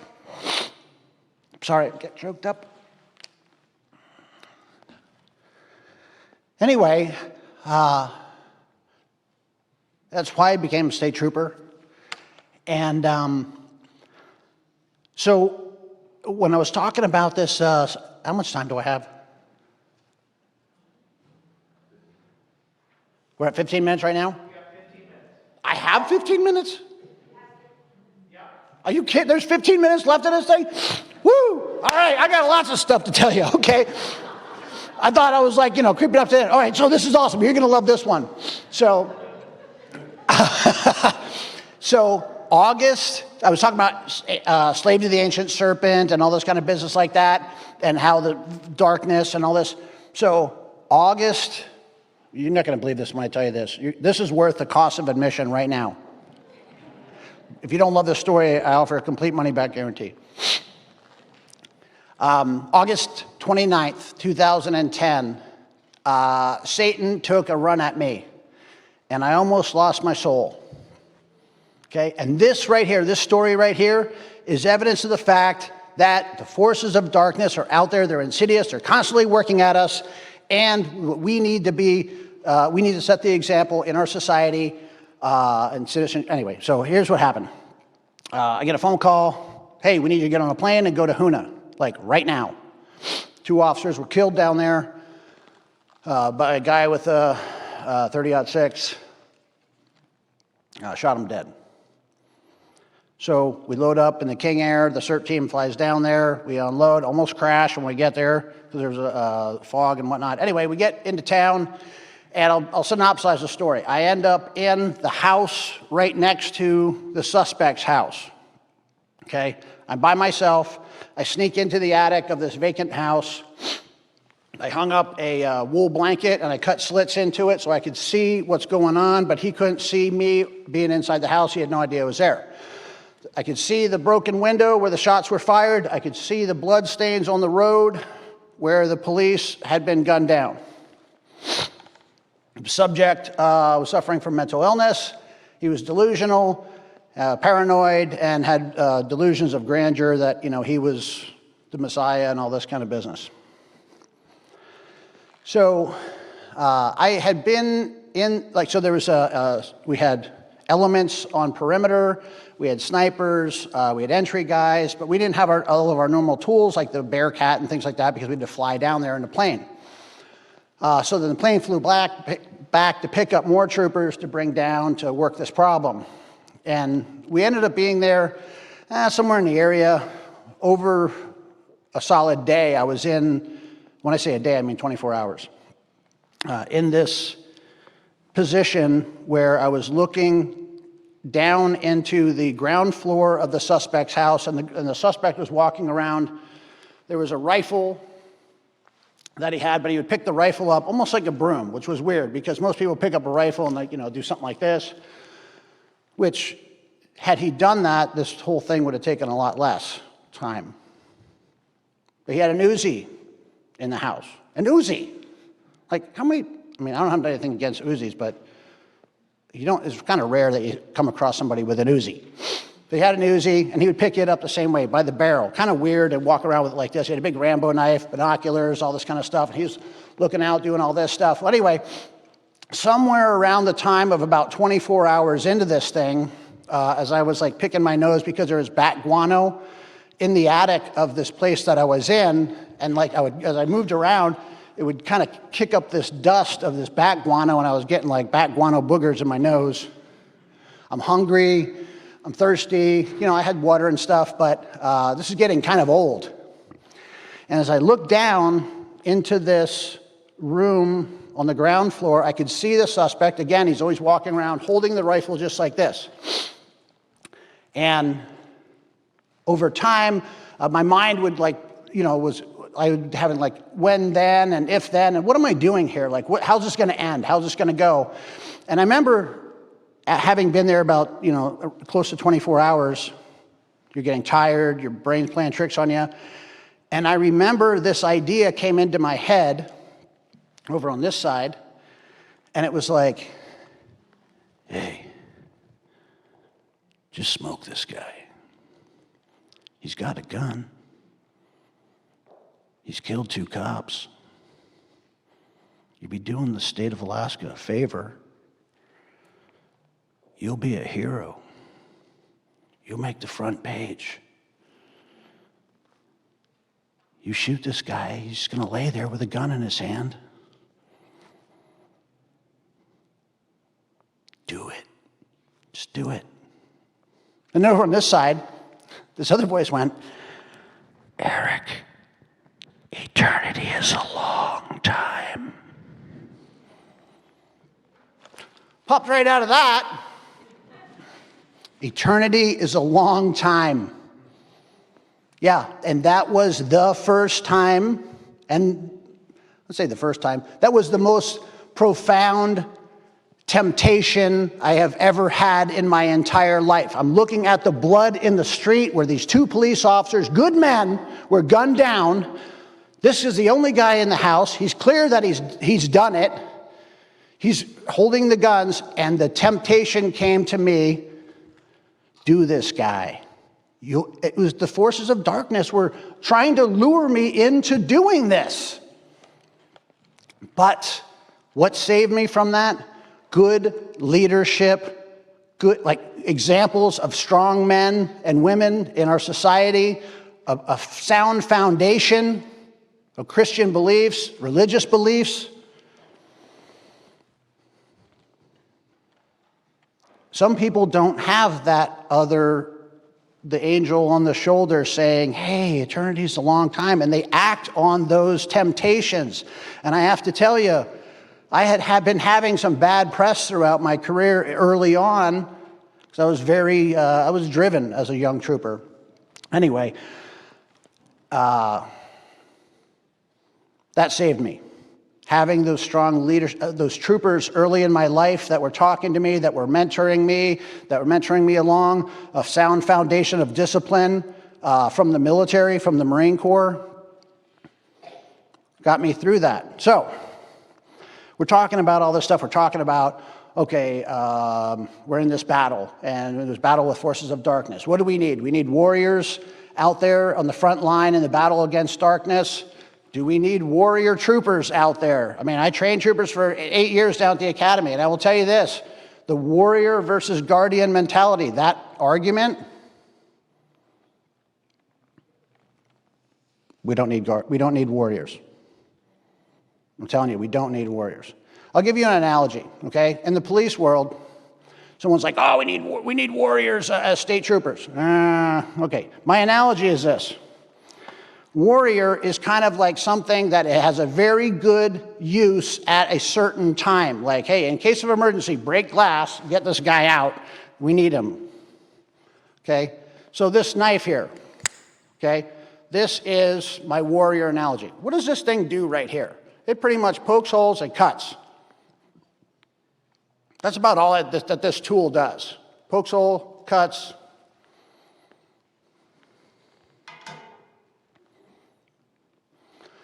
Here's what I need. As a detachment commander, I need a multi-tool, okay?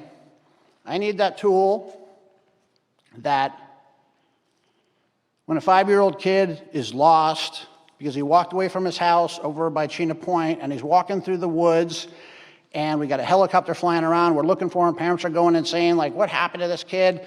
We got ground troops, we got all this stuff like that. I need that trooper that can pick up that 5-year-old and tell him, hey, you're safe now, you're gonna be okay. What happened? Why, I need that, okay?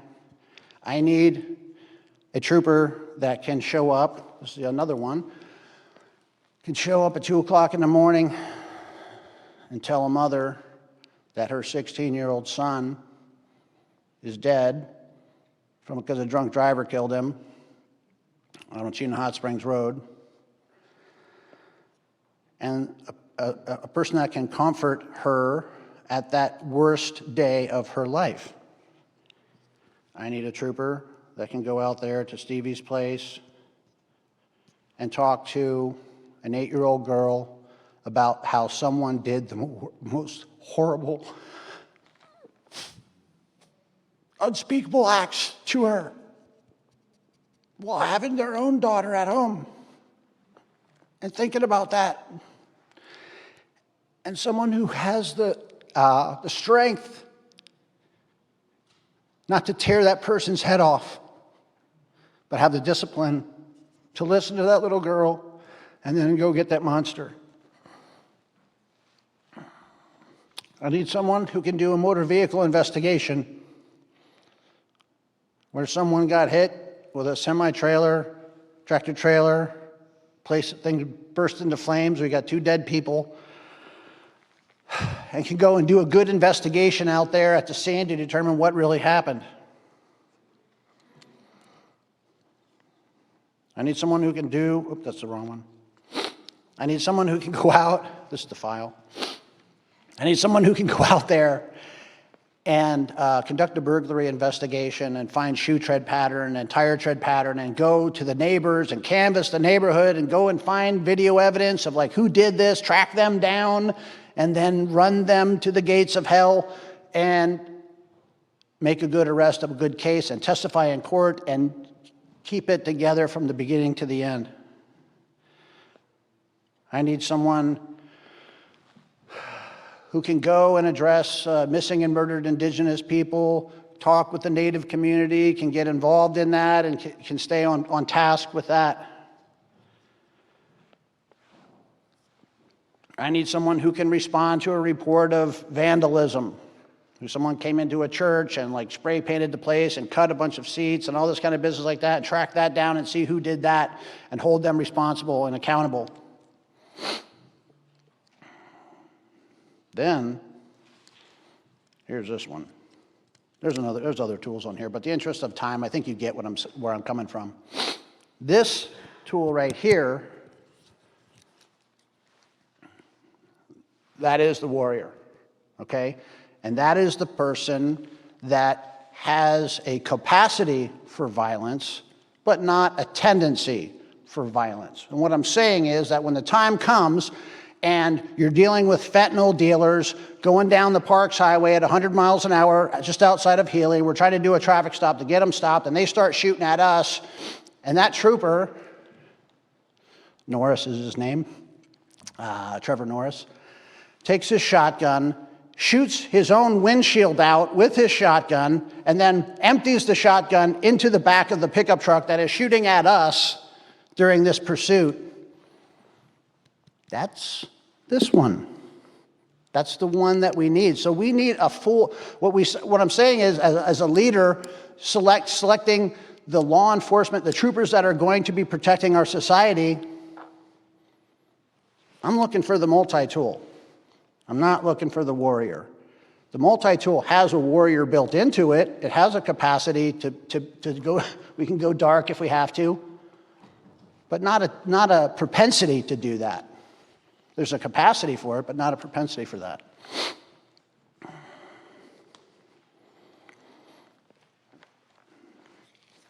I think I covered just about everything that I needed to cover, and I can tell you I could stand up here and talk for an hour or more. I won't. But I was told to ask if there's any questions that might be out there, like... Yeah, do you have any questions? Yeah, you're probably wondering, how do you get those 4 stars on your sleeve? You ever wonder about that? That's how many car crashes I got. I'm kidding, that's a joke. Each one is for 5 years of service. Come on, let's play Stump the Chump. Give me a good question, at least one. Okay, there's... Yes, ma'am.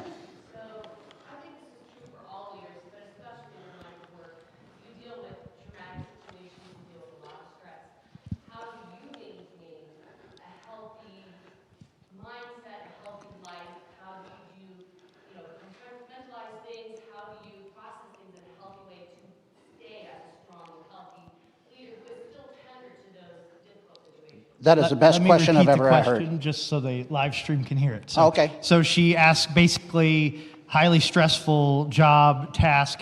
How do you stay tender? How do you have the balance? How do you walk out all of that? Is that okay? That's just so everybody can hear the question. So to answer your question, the short answer is good sense of humor. Okay? When we laugh, every day when you laugh, it releases feel-good endorphins. These chemicals that your body makes up to reduce stress. They're cortisol killers. Cortisol is what gives us heart attacks, and adrenaline causes the cortisol. It's a byproduct, and then it like eats away at our wellness. But a good sense of humor. Like I don't turn this into a me thing, but I did the comedy, the Fairbanks Funny Fest. I don't know if any of you were there for that. You saw it? Did you like it? Good. So I think a good sense of humor is absolutely critical. And I'm going to go ahead and tell a short story that I was going to tell earlier, but I wasn't sure if we had time, but I'll tell it, to demonstrate this good sense of humor thing. So I was on embassy duty, and I was in Kiev, Ukraine. It was like the early 90s. And the Marines that were in Moscow, they had made a short video on VHS tape back in the day, the big. And there was a coup, a riot there in Moscow, and there had been some gunshots that came through the window. These two Marines were in this room, and they were both at an oblique angle looking out the window like this way and that way. So they still had cover and some concealment. Anyway, so there's some machine gun fire down on the streets, and then the window breaks, and these Marines, one of the Marines is like, oh my God, that was a 50 caliber. I can't believe it. It just blew out the window with a 50 cal. The other Marine says, and this recording is going on. It's on a tripod. And the other Marine says, no, that was a 12.7 millimeter round because in the Soviet Union, it's the, metrics, and they don't even have a 50 cal over there. It's not the same thing. And they're like, oh, you're an idiot. This third guy chimes in and he says, that was a 7.62 by 3.9, an AK-47 round. If that was a 50 cal, it would have blown your head off and this and that. The other guy's like, yeah, the AK-47 shoots a 7.62 millimeter round. However, in the 1970s, the Soviets switched to the AK-74, which is a 5.45 millimeter round. And that certainly, anyway, so the funny thing is that these guys are taking fire. These Marines are taking fire. And they're not like, oh God, run for their life, save us. They were having an argument about the caliber of the round that someone had just shot at them, which I think is amazing. And I don't know if any of you have ever been shot at and missed. Anybody? Have it? It is absolutely the best thing in the world to be shot at and you realize, I got missed. It's the greatest thing. You get this adrenaline dump, and you're like, I'm the king of the world. Anyway, so I'm telling you, you should try it sometime. I've had the experience a couple times, and it is absolutely invigorating. Anyway, so how do you get through that? To answer your question, ma'am, having a good sense of humor. Don't take yourself too seriously. I'm sorry I got all choked up here. As I was kind of putting these topics together, I was like, do not lose it in front of these people. Sorry. But a good sense of humor is absolutely crucial if you were going to go through a 25-year career or 30-year career in law enforcement and come out of it on the other end not broken. So that's how I do it. I think that's, yeah. Let's give him a hand. Let's give him a hand. Thank you. All right.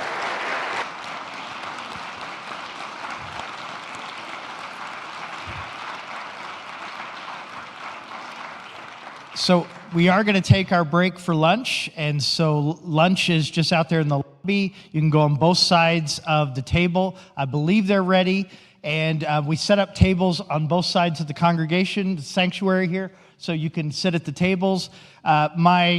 The schedule, I'm just going to check in. I'll just kind of look around at 12:30, see where we're at. But what I wrote on the schedule was 12:45. So if it looks like we're ready at 12:30, we may go then, but if not, we'll go about 12:45 for the next talk. Make sure you start your cars, and thank Alaska Lizzie if you see her out there. She's the caterer today. Let me say a prayer, and we'll dismiss you for lunch. Dear God, I thank you for each of these individuals who lead in our community. We thank you for their wisdom. We thank you for just their commitment to grow as leaders and to always learn. And we know that their organizations and our community is blessed by that and benefits from that. Lord, I ask your blessing on this time together, on the food, and we ask this in the name of Jesus. Amen. All right, so you head on out and have lunch.